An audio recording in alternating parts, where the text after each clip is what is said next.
Hello आप सभी को स्वागत है आपका मोबाइल पाठशाला के यूट्यूब चैनल पर।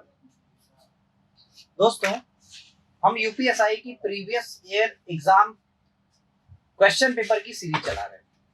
ठीक है, कई क्लासें हो चुकी हैं। आज हम नेक्स्ट क्लास देखेंगे। क्या क्या चीजें आज आप नई सीखने वाले हैं। फटाफट वीडियो को शेयर कर दीजिए, चैनल को सब्सक्राइब कर दीजिए, लाइक बटन प्रेस कर दीजिए और फटाफट अपने दोस्तों के साथ शेयर कर दीजिए सबसे पहले।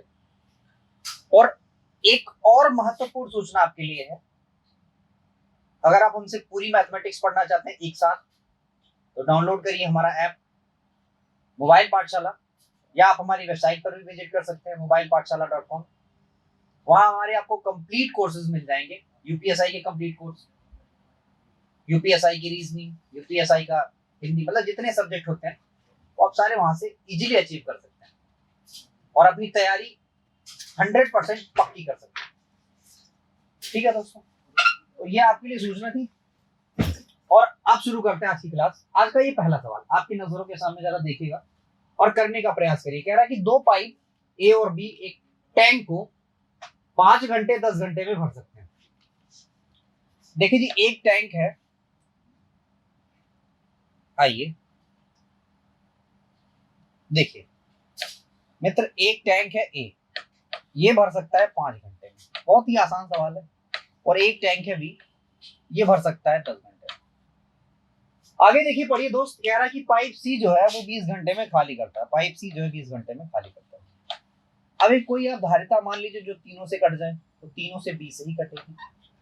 अब सी वाले की क्षमता 1 होती है लेकिन खाली करता है तो माइनस, बी वाले की क्षमता 2 होती है और भरता है तो प्लस, और ए की क्षमता, क्योंकि भर ही रहा है मित्र ये भर ही रहा है तो भरने दीजिए।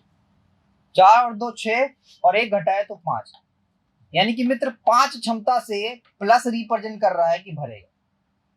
जब तीनों एक साथ खोले जाएंगे, ठीक है, तो टंकी भरेगी भरेगी। क्यों? क्योंकि प्लस रिप्रेजेंट कर रहा है कि हर बार 5-5 यूनिट करके टंकी भरी जा रही है। सवाल देखिए क्या पूछा है। कह रहा है कि यदि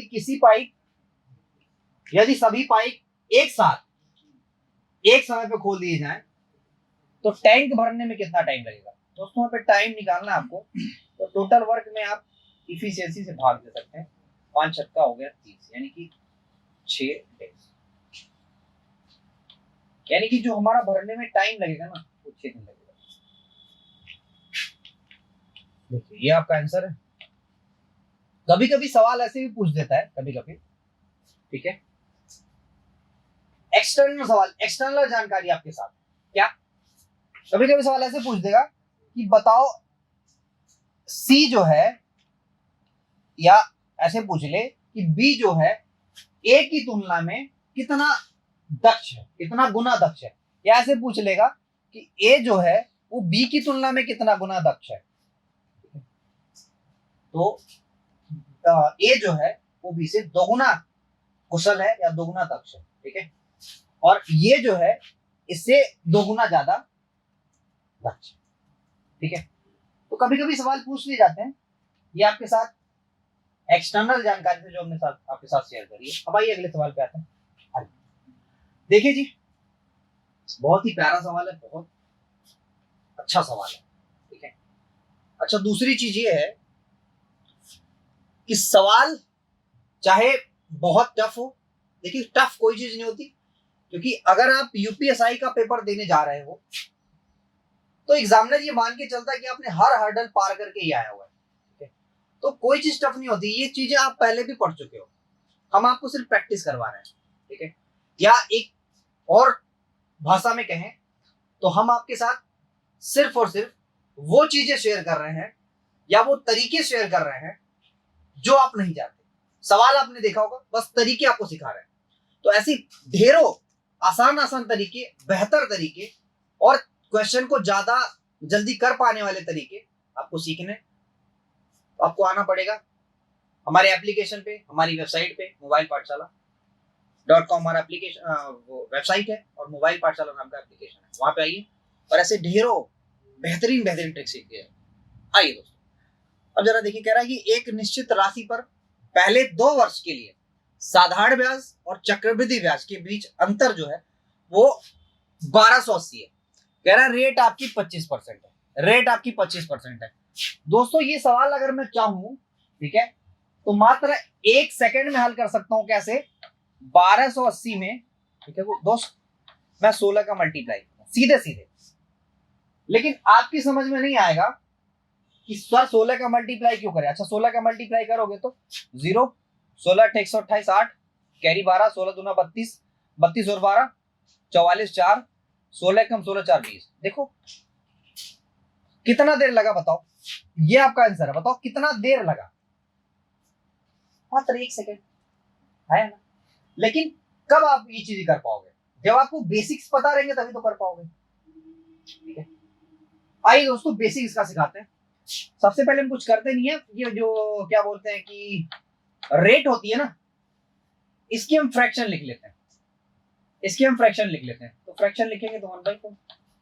अब याद रखिए, अगर 2 वर्ष के लिए पूछ रहा है, अगर 2 वर्ष के लिए चक्रवृद्धि ब्याज पूछ रहा है दोस्त, 2 वर्ष के लिए चक्रवृद्धि ब्याज पूछ रहा है, तो सीधे सीधे आप कह सकते हैं भैया 2 वर्ष के लिए चक्रवृद्धि ब्याज में हम मूलधन जो मानेंगे वो इसका स्क्वायर मानेंगे, यानी कि 4 चौके 16। ये मैंने मान लिया मूलधन। अब जरा एक बात बताओ, मैं अगर कहूं आपसे कि 2 साल की कहानी है, एक पहला साल ये हो गया, दूसरा साल, जरा बताओ दोनों साल में साधारण ब्याज क्या क्या मिलेगा? 16 रुपए पे 25% की दर से। तो आप कहोगे 1/4 कर लेना, ये 4 आ जाएगा, ये भी 4 आ जाएगा, आया ना। अब चक्रवृद्धि ब्याज में क्या होता है दोस्त, इस पहले साल वाले ब्याज पे भी ब्याज मिल जाएगा, क्योंकि देखो मूलधन पे ब्याज तो मिला ही मिला दूसरे साल इस पहले साल वाले ब्याज पे भी 1/4 के हिसाब से एक ब्याज मिल जाएगा। अब जरा ठंडे दिमाग से सोच के बताओ जो मैं आपसे पूछना चाहता हूं, अगर ये मूलधन है तो बताओ ये क्या है? बताओ जरा ठंडे दिमाग सोच के बताओ ये क्या है? तो आप कहेंगे सर ये तो साधारण ब्याज आप निकालने दोनों सालों का है, और ब्याज भी ब्याज लगा के आपने चक्रवृद्धि ब्याज निकाला है, ठीक है। तो मैं आपसे कहूं कि बताओ साधारण ब्याज और ये टोटल जो है जो चक्रवृद्धि ब्याज है, इन दोनों का अंतर क्या है? तो आप कहोगे 4 4 8 और 4 4 8 1 9, यानी कि 9 में से 8 गया 1, यानी कि जो ये वाला है ना जो नीचे आपका लिखा हुआ है, ये जो छुपा हुआ है छोटा सा नन्हा सा प्यारा सा, यही आपका क्या है? साधारण ब्याज, या कह सकते हैं चक्रवृद्धि ब्याज और साधारण ब्याज का। तो यही 1 यूनिट इसको रिप्रेजेंट कर रहा है। अब बताओ 1 यूनिट बराबर 1260, तो मूलधन पूछ रहा है, तो बताओ 16 यूनिट बराबर, तो सीधे मैंने उठा के 16 का गुणा कर दिया। करना कुछ नहीं था दोस्त, हमें कैसे पता लगेगा कि सीधे में 16 का गुणा करना है? यहां देखो 1/4 जैसे ही 1 बना लेना, जैसे ही ये 1 बना ले 1/4, यानी कि जैसे ही यहाँ पे 1/x की फॉर्म आ जाए, जैसे ही यहाँ पे 1/x की फॉर्म आ जाए, ठीक है, तो समझ लेना 2 साल का मेरा चक्रवृद्धि और साधारण ब्याज का अंतर 1 यूनिट बनाएगा, और 1 यूनिट बराबर इतना, तो इसके स्क्वायर को इससे गुणा कर देना, यानी कि 4 था यहाँ पे, तो 4 का स्क्वायर 16 से मैंने गुणा कर दिया। बहुत प्यार से हमारा आंसर यही आ जाता है 20,480, 20,480। बताओ कि इतनी बात आप समझ पाए? यहां तक कोई डाउट है आपके मन में? बिल्कुल, हमें तो नहीं लगता कोई डाउट होगा। बड़े आगे दोस्त, अगले सवाल पे ही और देखिए, कह रहा है कि एक संख्या का 50% किसी अन्य संख्या का 1/3 है। बहुत आसान है, कह रहा संख्या का 50% मतलब 1/2। कह रहा दूसरी संख्या का 1/3 है। बहुत आसान, दूसरी संख्या बोल रहा ना, सॉरी बच्चे, दूसरी संख्या बोल रहा आपसे और मैं x से लिख रहा हूं। देखिए जरा, दूसरी संख्या y लिखोगे, कह रहा इसका 1/3, यही तो कह रहा है। y को उधर x को उधर ले जाओ, मतलब सॉरी 2 को उधर y को उधर लाओ, यानी कि x is to y that is equal to 2 is to 3। क्या मैं ये लिख सकता हूँ इस चीज को? आपको कोई आपत्ति है इससे बताइए? नहीं, बिल्कुल आपत्ति नहीं होनी चाहिए। अब जरा सवाल आगे पढ़ो, देखो क्या कह रहा है करने के लिए। कह रहा है कि 2 संख्याओं का अंतर 7 है, तो देखो 2 संख्याओं का अंतर क्या हो गया? 7। मान लिया, तो 2 संख्याएं यही तो है। ये 1 यूनिट रिप्रेजेंट कर रहा है 7 को, 1 यूनिट 7 को रिप्रेजेंट कर रहा है। तो जरा बताओ एक सेकंड के लिए, कह रहा है कि संख्याओं का गुणनफल बताओ, तो 3 दूना 6 और 7 तो 2 बार आएगा, क्यों? क्योंकि 1 यूनिट बराबर 7, तो 2 यूनिट बराबर 14, 3 यूनिट बराबर 21। अब 14-21 का गुणा करने से अच्छा है कि मेरे मित्र 6 मतलब 7-7-49 में सीधे सीधे गुणा कर लीजिए, 3 दूना 6 का। तो आप जानते हैं 6 9 54 के 4 मतलब ठीक है 5 आया, 4 देखो कहाँ रहा, यहाँ रहा, यानी कि 224 आपका आंसर है। आया ना, कोई दिक्कत? तो भैया हम आपसे कहते हैं मित्र, एक साधारण हथियार से आप पहाड़ तोड़ना सीखें, ठीक है? मन में सिर्फ ठानने वाली चीज है, मन में अगर आपने ठान लिया तो एक साधारण हथियार से आप पहाड़ तोड़ जाओगे। और इसका सबसे अच्छा उदाहरण आप जानते हो, दशरथ माझी भाई हमारे, मूवी भी इनकी बन चुकी है। देखिए तो कह रहा लगातार 4 वर्षों में 5 अलग अलग कंपनियों द्वारा बेची गई कांचीपुरम सिल्क और कपास साड़ियों की संख्या, कांचीपुरम सिल्क और कपास कॉटन साड़ियों की संख्या। जरा देखिए दोस्तों, ये कंपनियां हैं, ये 2012 में बेची जा रही हैं, 2014 में, 15 में, 16 में, फिर ऐसे कंपनी बी द्वारा ऐसे बेची जा रही है, कंपनी सी द्वारा ऐसे बेची जा रही है, ऐसे करके बेची जा रही है, ठीक है बाबू? अब देखिए इसमें सवाल क्या क्या बनेंगे उस पर हम नजर डालते हैं। कह रहा है कि 2013 और 2014 और 15 तीनों में मिलाकर कंपनी ई द्वारा बेची जाने वाली कांचीपुरम सिल्क और कॉटन साड़ियों की औसत बताओ। तो 2013-14 कंपनी, 2013-14 कंपनी, देखो 13 कंपनी यहाँ हो गया और 13-14 की बात कर रहा है, 13-14 और 15 की। तो भाई मेरे ये रहा 13, ये रहा 14 और ये रहा 15। आसान है, बहुत ही आसान है। कैसे करें दोस्त? कोई इनमें से एक क्या मान लीजिए, औसत मान लीजिए जो आपका मन कर रहा है। तो दोस्त मेरा मन कर रहा है मैं ना 1908 को औसत मान लूं, मान लीजिए। तो 1908 को औसत माना दोस्त, तो ये तो 0 आया।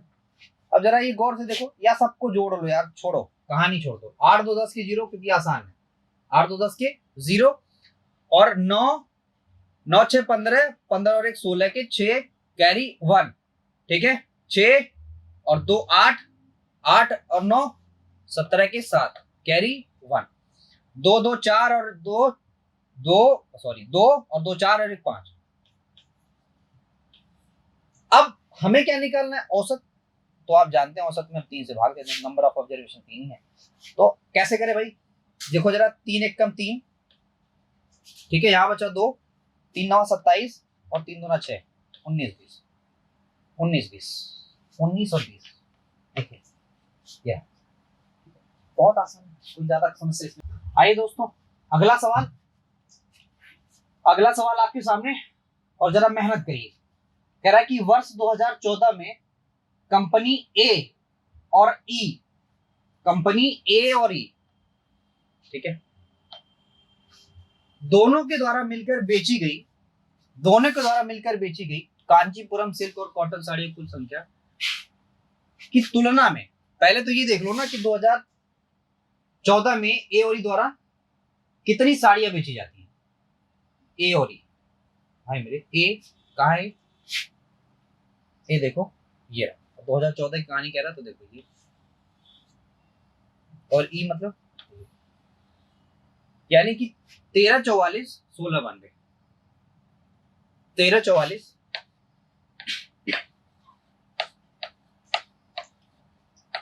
16,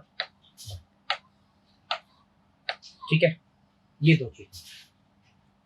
फिर कह रहा है ये ए द्वारा बेची जाती है और ई द्वारा, ठीक है, ये भी लिख लो।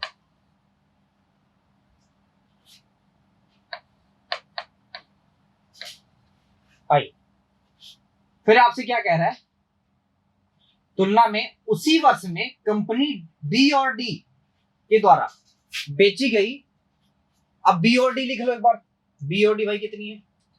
कह रहा है कि बी देखो यहां है 1176, ठीक है, और डी है 1464, 1176 1464, 1176 और 1464, ये डी द्वारा बेची। ये दोनों 2014 की कहानी है चारों में। अब आपसे कह रहा है कि दोनों का अनुपात ही तो बताना है, ठीक है? तो भाई जोड़ लो इन दोनों को, तो जोड़ेंगे अगर इन दोनों को तो 4 2 6, 6 9 4 13 के 3, 6 3 9 1 10 की 0 कैरी 1, ठीक है। इसको जोड़ो, 6 4 10 की 0, 7 6 13 और 1 14 के 4, 6 2। High answer. अब कह रहा है इन्हीं का अनुपात निकालना, इन्हीं का आपको अनुपात निकालना। तो सबसे पहले क्या करें, जरा गौर से देखिए, ठीक है। और अपने सवाल का आंसर आप कैसे पा सकते हो। सबसे पहले तो देखो, देखो यहाँ 22 है, तो क्या ये 11 का मल्टीपल है? जरा एक सेकंड देखो, तो बिल्कुल दिख रहा है, देखो जरा, ये 6 और ये 6 है ना, बन के 0 हो जा रहा है। इसका मतलब सीधे सीधे है कि 11 का मल्टीपल है। इसका मतलब और कोई मेरा ऑप्शन तो हो ही नहीं सकता, क्योंकि मेरे में 11 का मल्टीपल है और इसमें क्या 11 का मल्टीपल है? नहीं, इसमें 11 का मल्टीपल बिल्कुल, ठीक है। तो दोस्तों ये मेरा आंसर हो जाएगा। अगला सवाल आइए, अगले सवाल पे ये कह रहा है कि सेल्वी ने 240 रुपए कीमत की एक नोटबुक खरीदी। 240 रुपए कीमत की एक नोटबुक खरीदी। कह रहा है कि अगर वह अपनी लागत पर 2/3 का लाभ कमाना चाहती है। देखिए 2/3 का लाभ का मतलब 2/3। अगर 3 मेरा क्रय मूल्य है तो 2 मैं लाभ कमाना चाहता हूँ, तो बताओ कितने में बेचूं? तो 5/3 में बेच दूं सीधे सीधे। यही तो है। 3 8 24, 5 यानी कि 400। 400 बच्चे, 400 पे, बहुत आसान। अगला आइए दोस्तों देखिए जरा, कह रहा है कि बोतल में 40 लीटर बूटर लिखा है। 40 लीटर शुद्ध शराब है, 25% निकाल ली जाती है, फिर उसमें पानी उतनी ही मात्रा में मिला दिया जाता है, ठीक है। इसके बाद कह रहा है कि यह प्रक्रिया 2 बार दोहराई जाती है। अंतिम मिश्रण में शराब का कितना प्रतिशत भाग बचा हुआ है? यही तो सवाल है। आप जरा एक बार गौर से बताइएगा, सोच साच के, ठीक है। क्या कि मैं आपसे कहूं कि अगर मैं फाइनल मिक्सचर की बात करूं, फाइनल मिक्सचर की, ठीक है, तो ये बराबर क्या होता है? ये बराबर होता है, सर आपने पढ़ाया है, initial mixture, initial mixture 1 minus X upon C, आया ना, और ऊपर होता है एन। एन मतलब होता है जितनी बार ये प्रक्रिया दोहराएगी। तो जरा गौर से देखो, इनिशियल फाइनल मिक्सचर तो हमें नहीं पता, ये तो निकालना है, ये तो नहीं निकालना, परसेंटेज निकालना है। इनिशियल मिक्सचर 40 लीटर का, ये हमें पता है। 1 माइनस 25% के फ्रैक्शन बनाओगे तो 1/4। देखो 4 में से एक भाग निकाल लिया गया, सीधी सीधी बात है। एन का मतलब 2 बार।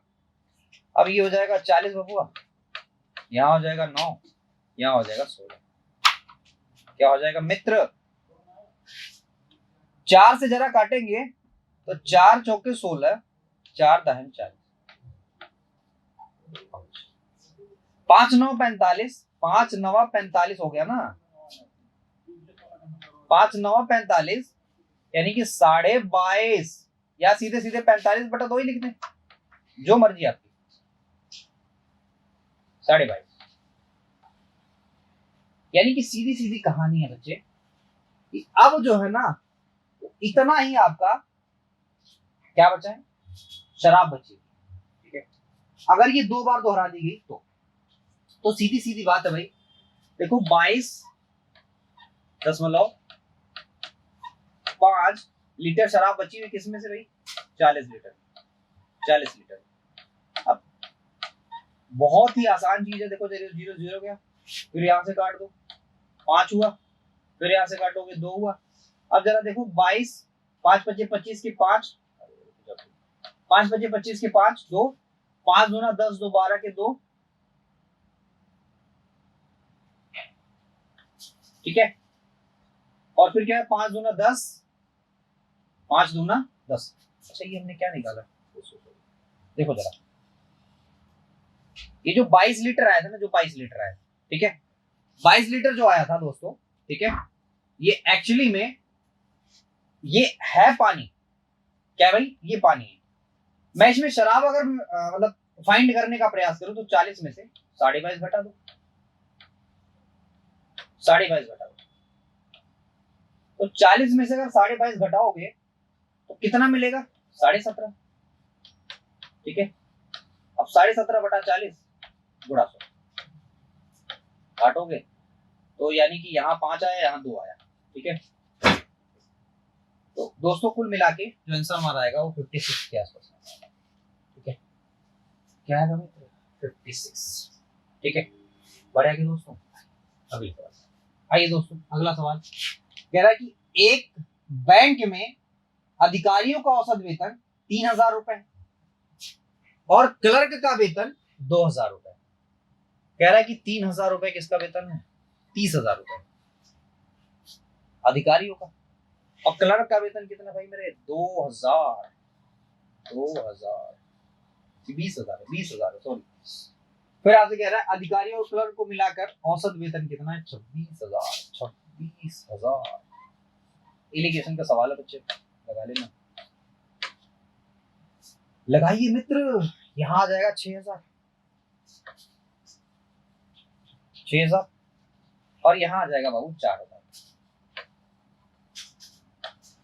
काट दोगे तो अनुपात आ जाएगा 3:2 का, और अनुपात अगर 3:2 का आ गया तो 3 गुना 5 यानी कि 25 हो गया। आपसे क्या पूछा जा रहा है, बैंक में अधिकारियों, क्या पूछा जा रहा है भाई, कुल संख्या इतनी है बैंक में, एक बैंक में अधिकारियों को वेतन कितना, क्या पूछा जा रहा है, अधिकारियों को कुल संख्या इतनी है।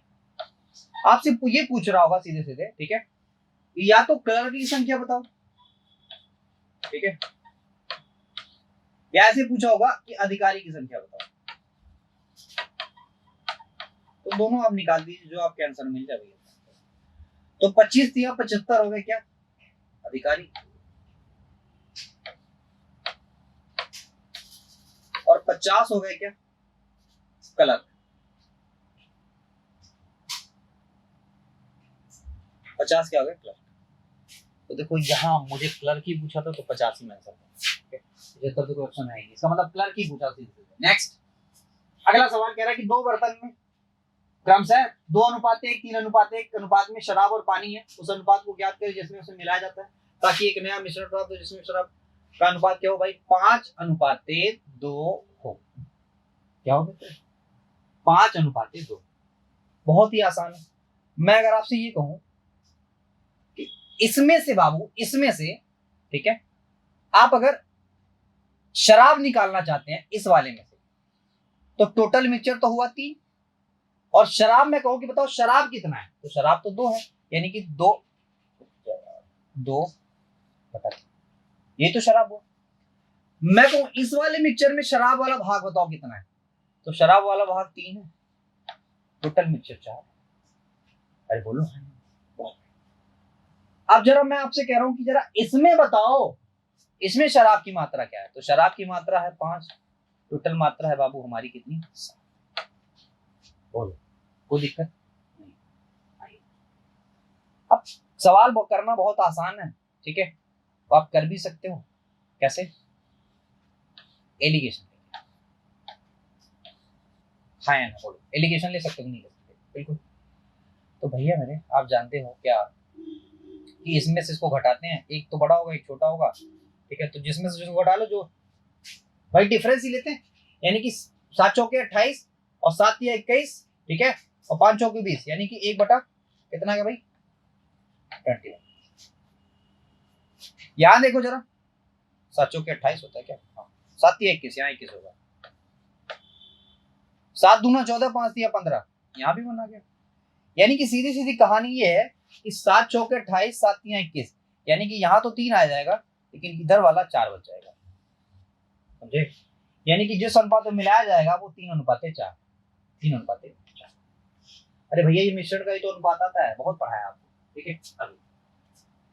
अगला देखिए समुच्चय है एक, P is equal to this, सकल समुच्चय, ये यूनियन है समुच्चय, ठीक है। कह रहा है कि P डैश में तत्वों की संख्या बताए, P डैश पूछ, देखिए जी P डैश क्या होता है, ठीक है, ये भी एक कहानी है, ठीक। देखिए मैं आपसे कहूं कि एक यूनियन है, ठीक है, यूनियन समुच्चय, इसमें सारे के सारे लेटर दिए हुए हैं, 1 2 3 4 dot dot dot dot dot dot 100, इतने इसमें एलिमेंट है। फिर आपसे कह रहा है क्या दोस्तों आपसे कह रहा है कि हमारे पास एक यहां पे है पी समुच्चय, पी सेट है, और इसमें कितने एलिमेंट है मित्र? 7, 19, 36, 25।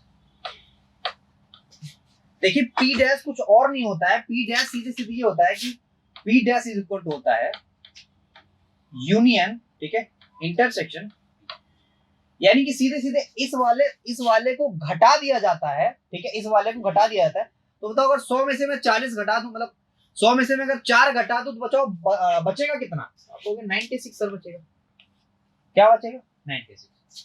तो वो सीधे सीधे पूछ रहा है एलिमेंट कितने होंगे, तो 4 निकाल दो तो 4 भी तो बचे। सीधी सीधी बात। नेक्स्ट आइए अगला सवाल आपकी नजर के सामने, जरा देखिए और करने का प्रयास करिए। बहुत ही आसान सवाल है, बहुत ही लल्लू सवाल है, और लल्लू सवाल उठा के हम लाए हैं प्रीवियस ईयर पेपर से। कह रहा भैया ये देखो थोड़ा आइए, लालू जी भी हमको बहुत गरियाएंगे।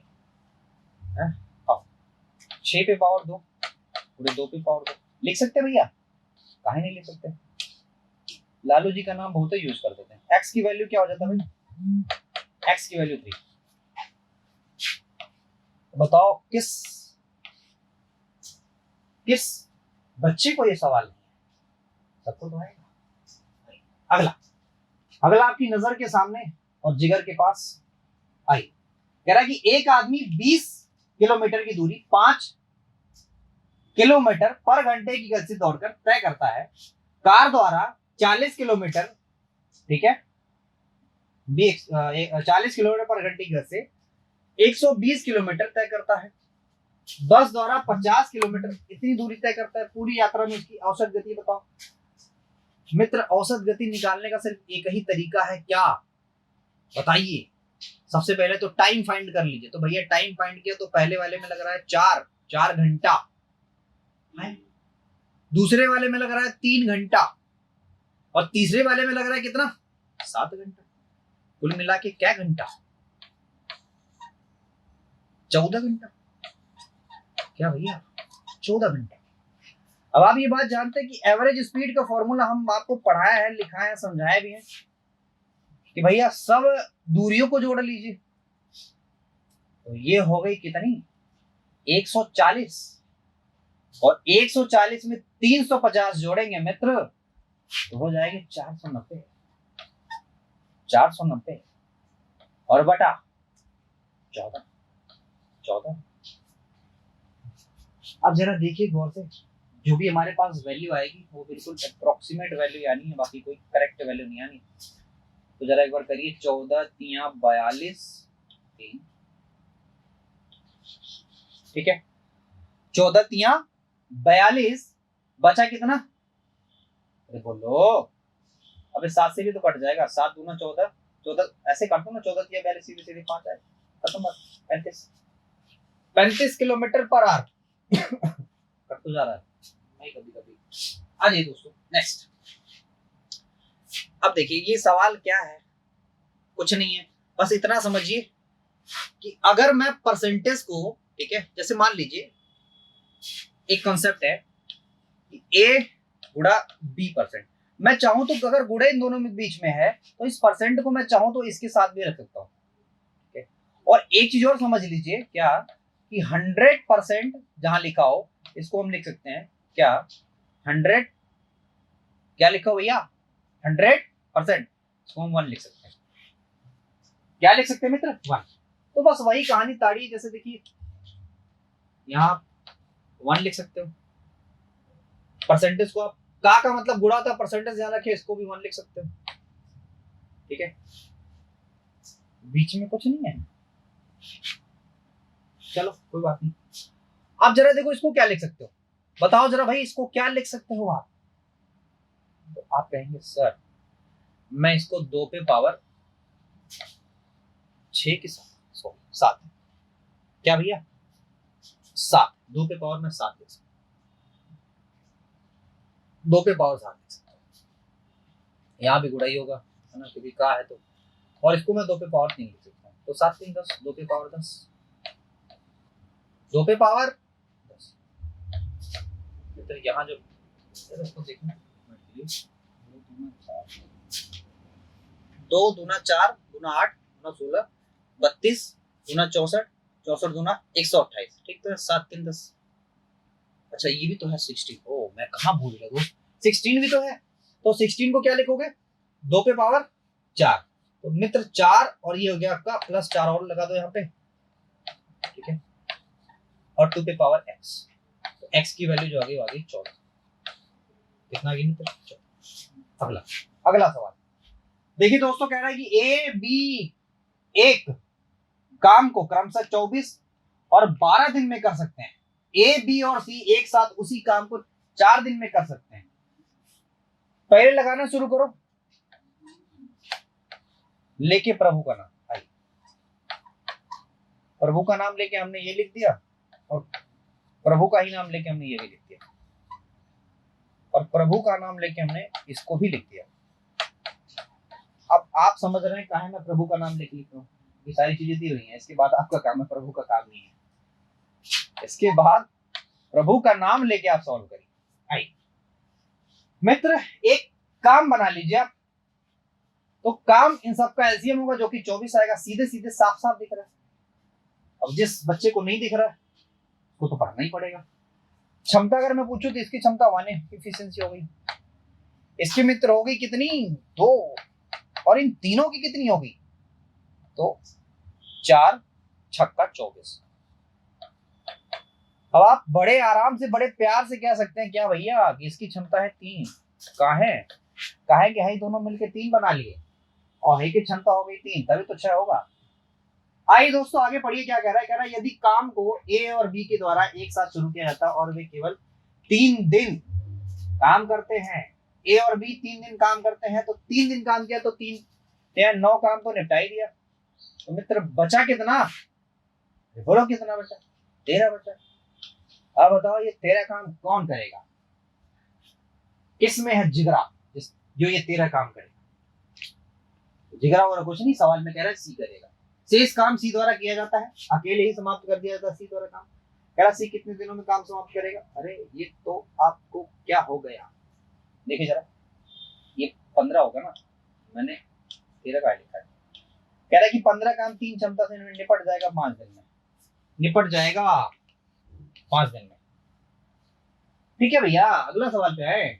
अगले सवाल पे आ गए, और ये रीजनिंग का सवाल है, और रीजनिंग का सवाल है तो करा ही देते हैं, क्या दिक्कत है इसमें। कह रहा है यदि किसी विशेष कार्य का विशेष वर्ष का 14 मार्च को सोमवार है। देखिए 14 मार्च का है। अब इसके लिए बाबू हमको एक्स्ट्रा बोनस चाहिए, कि हम रीजनिंग का सवाल करवा रहे हैं। ठीक है, तो हम ये आशा करते हैं भैया कि आप सब अपने मित्रों के साथ शेयर वेयर कर देंगे। फिर कह रहा है उसी वर्ष की 21 अप्रैल को क्या होगा। अरे भैया सीधे सीधे 21 अप्रैल को क्या होगा, तो करना कुछ नहीं होता बच्चे। पहले वाले महीने का given date, sorry remaining date, तो रिमेनिंग कितना भैया 15, क्योंकि मार्च तो 31 होता है, और इसका गिवन डेट 21। तो कुछ करना नहीं है, देखो 7 0 हो गया, ये 1 बना गया, इसका मतलब 1 आगे चले जाओ, तो सोम का आगे जाओगे तो मंगल हो जाएगा, है ना। अब जिसके आंसर मतलब जिसका आंसर ही मंगल आया है उसका काम तो कभी अमंगल हो ही नहीं सकता। आई अगला देखिए दोस्तों, कह रहा है कि 3 से 1/2। अब ये कर लेना यार, जोड़ घटाना वाली चीजें हैं। टीचर इतना थोड़ी क्लियर है कि आपको जोड़ घटाना सिखाएगा। आइए, कह रहा है कि राम ने 1200 रुपए की कुल लागत लगा 2 साड़ियां खरीदी। साड़ियां नहीं, घड़ियां हैं, घड़ियां खरीदी। वह एक घड़ी को 20% कम मूल्य पर तथा दूसरी को 50% अधिक मूल्य पर, कह रहा पूरे लेन देन के दौरान 40 रुपए का लाभ होता है। मान लिया एक घड़ी को एक्स में बेचा, एक घड़ी को वाई में बेचा, मान लिया, मानने में क्या जाता है। कह रहा है इसको 20% कम मूल्य पे बेचा और एक को 50% अधिक पर बेच दिया। समझे बात, हाँ या ना, 50% अधिक पर बेचा भैया, तो इसका मतलब सीधी सीधी बात है, सीधी सीधी बात है, इसको 150 पे बेचा, 150% पे बेच दिया, और इसको भैया 80% पे बेच दिया। बताओ, कह रहा है कि टोटल लेन देन में 40 रुपए का प्रॉफिट हो गया। अब बोलो यहाँ कोई समस्या, देखो जीरो से ये जीरो कट जाता है, ठीक है, और ये 10 यहाँ जाके गुणा हो जाता है तो ये 400 बना लेता है भैया। तो अगर ये 400 बना गया तो जरा इधर बताओ कितना हुआ। आप कहेंगे भैया यहाँ 15x है माइनस यहाँ 8y है और ये बराबर 400।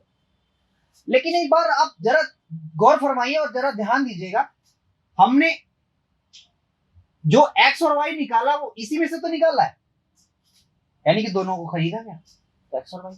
आप जानते हैं कि x प्लस वाई ये दोनों का मूल्य क्या है भैया, 1200।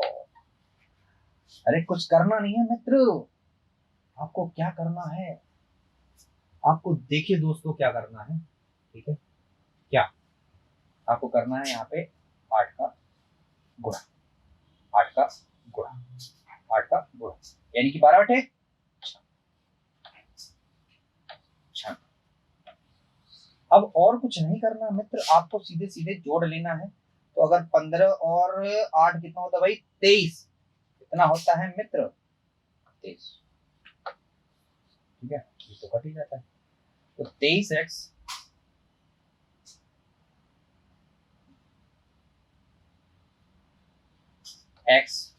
इज इक्वल टू यहाँ का 92। x की जो वैल्यू आती है वो कितनी आती है दोस्त, 4। यानी कि x की वैल्यू अगर 400 है तो y की वैल्यू 8 था, दोनों का अंतर 400 है ना। अगला अगला कहानी, अगली चीज आपके सामने है।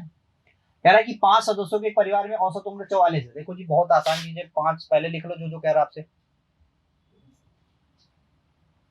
देखिए जी कह रहा है कि 5 सदस्य, औसत मूल्य औसत कितना भाई, कह रहा है कि बाबू ऐसा है कि एक उसमें से एक बेटा है जिसने शादी कर ली, और शादी कर ली तो एक पत्नी भी आ गई, और जब पत्नी आ गई तो हो गए कुल 6 लोग। कह रहा है जब 6 लोग हो गए तो परिवार की औसत आयु 2.5 वर्ष कम हो गई। 2.5 वर्ष कम किया तो बताइए कितना होगा, 41.5 ही तो होगा, आया ना। शादी के 2 साल बाद परिवार में, पहले इसकी आयु निकालो उसके बाद पढ़ेंगे। देखिए जी कंपैरिजन करेंगे तो 2.5 बन जाए कितना होता है जरा बताओ, 25 बन जाएगा 12.5, और 12.5 यहाँ प्लस तो 12.5 यहाँ माइनस हो जाएगा। बोलो इतनी कहानी आप समझ गए कि नहीं समझे, 12.5 माइनस। अब इसकी उम्र निकालनी है तो ये वाला, ये यहाँ पे जो आया ना घटा दो, तो भैया घटाओगे तो 29 आ जाएगा। 20 मतलब जो उसकी वाइफ है ना वो 29 साल की है। कह रहा है कि 2 साल बाद बच्चा आता है, 2 साल बाद बच्चा, 2 साल बाद 31 की हो जाएगी, और 31 और 6 कितना होता है मित्र, 37। यानी कि 37 उन बच्चे और माँ की आयु होगी। कह रहा है कि बेटे का 5 साल बाद बच्चे और बहू का औसत, तो 5 साल बाद दोनों का योग हो गया, और औसत निकालना तो बटा दो, यानी कि 18.5। 18.5।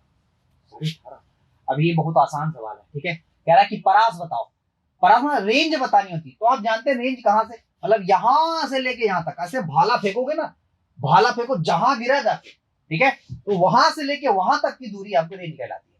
तो यहां से भाला फेंका गया 8 से, और गिरा कहां पे, 58 पे, तो रेंज क्या होगी दोस्त, यार रेंज हो गई 50। आया ना, पक्का ना। बहुलक बताइए क्या है भैया इसमें, बहुलक, बहुलक साफ साफ जो चश्मा लगाता होगा उसको भी दिख रहा है, 17 है, घटाया तो भैया 33 मेरा आंसर आ गया, क्यों, है ना, गजब चीज। तो दोस्तों आज क्लास को यहीं रखते हैं, ठीक है। जाने से पहले एक बार फिर से मैं आपको वही चीजें दोहराता हूँ कि हमारे complete batch, UPSI complete batch हमारे वेबसाइट पड़े हुए हैं। और एक और सूचना आपके लिए है कि यूपीएसआई की डेट भी आ चुकी है, अक्टूबर लास्ट वीक, ठीक है, आपका पेपर होना है, एक्सपेक्टेड है, बट एक्सपेक्टेड का मतलब ऐसा नहीं कि आगे बढ़ सकता है, नहीं जी बिल्कुल नहीं। अब यही टाइम है आपके पास, सिर्फ और सिर्फ 1.5 महीने आपके पास बचे हुए हैं, ठीक है, या 1.5 महीने से कुछ ज्यादा समय है, 1 महीने 20 दिन या 25 दिन के आसपास बचे हुए। बट इसको ऐसे मत लीजिए, हल्के मत लीजिए, क्योंकि ये आज आपके लगने का टाइम है, तो आज आप लग जाइए, ठीक है, और बिल्कुल मतलब इस बार तो धुआं धुआं कर दीजिए। तो दोस्तों आज के लिए इतना ही, थैंक यू वेरी मच।